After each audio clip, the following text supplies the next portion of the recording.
Okay, so some of you have been praying and seeking the Lord actively, but you're saying that the Lord is not answering your prayers, or you may feel like the Lord cannot hear you, or that things are not going your way. You may be anxious about the future.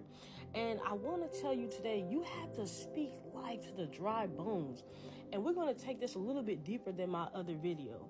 So if you go to Ezekiel chapter 37, and verse 4, it says, "Then he said to me, prophesy to these bones and say to them, dry bones, hear the word of the Lord. This is what the sovereign Lord says to the bones. I will make breath into you and you will come to life. I will attach tendons to you and make flesh come upon you and cover you with skin. I will put breath in you and you will come to life. Then you will know that I am the Lord." So I prophesied as I was commanded, and as I was prophesying, there was a noise, a rattling sound, and the bones came together, bone to bone. I looked, and tendons and flesh appeared on them, and skin covered them, but there was no breath in them. Then he said to me, prophesy to the breath, prophesy, son of man, and say to it, this is what the sovereign Lord says. Come, breath, from the four winds, and breathe into these slain, that they may live. So I prophesied as he commanded, and breathed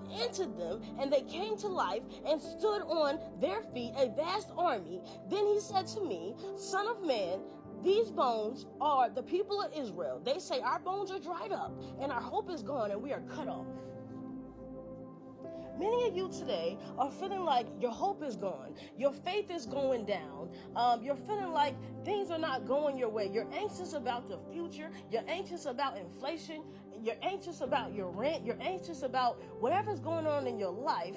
And I'm here to tell you, you have to speak life to the dry bones in your life. But this is the question: where is your source coming from? Where is your source of water coming from? Because the source that was backing up Ezekiel was Jesus Christ. So he was able to speak life. But if you don't speak life, the devil will dry up your hope and your faith so that he can enter your mind and take your soul.